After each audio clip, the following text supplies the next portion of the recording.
Ever notice how easy it is to be patient, kind, and understanding with a friend? But when it comes to ourselves, we're dismissive, we avoid how we feel, we might even get critical or shame ourselves like, ugh, why am I like this?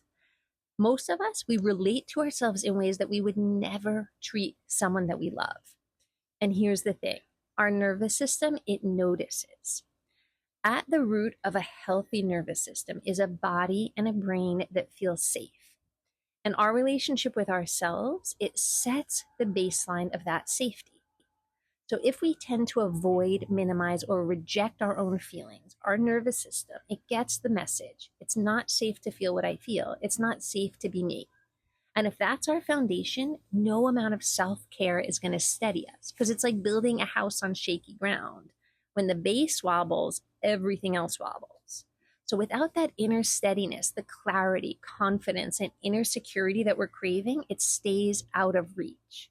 Hi, I'm Jess, and I help people connect with their mind, their body, and their deeper self. So in this video, we're going to cover three things. First, why our relationship with ourselves sets the baseline for our nervous system, and what happens when that relationship isn't secure. Second, we'll look at a simple way that we can start creating inner safety and self-trust, even if we've been avoiding our feelings for years. And third, we'll look at how this shift naturally transforms all of our other relationships without us having to try to be more patient or be kinder. So for many of us, this pattern of turning away from ourselves, it starts really young. So maybe we grew up in a house where emotions weren't really welcome, or where we had to be the easygoing one to get love and keep the peace. Maybe we got the message that being upset, angry, or sad, it was too much or dramatic.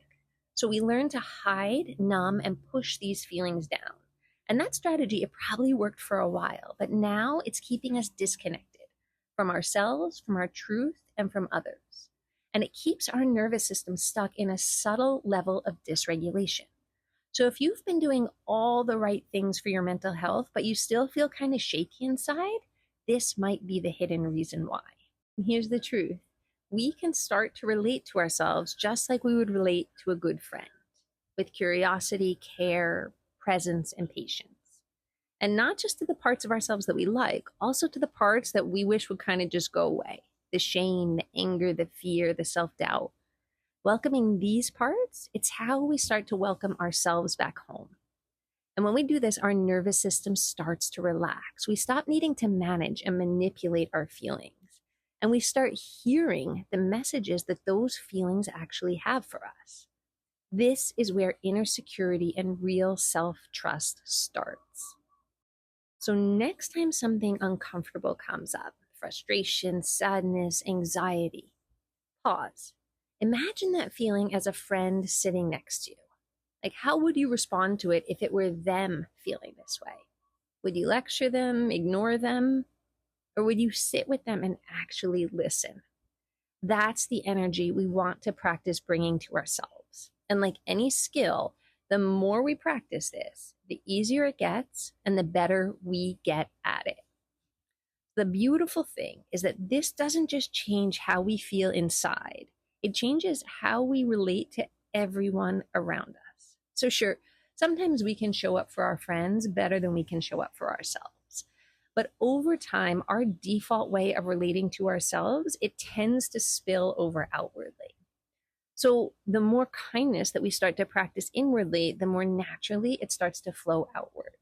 The more patience we start to offer to ourselves, the more we can easily offer it to others.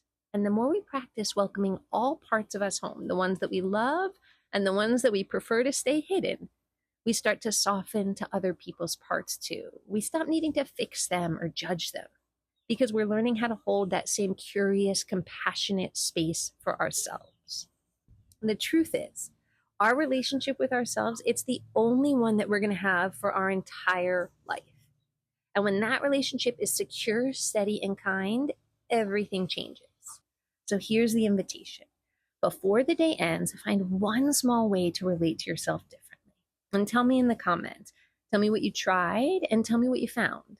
And if you really want to start building this type of relationship with yourself, I'm starting a peer to peer community where we practice, where we learn to hold this kind of space for ourselves and for others.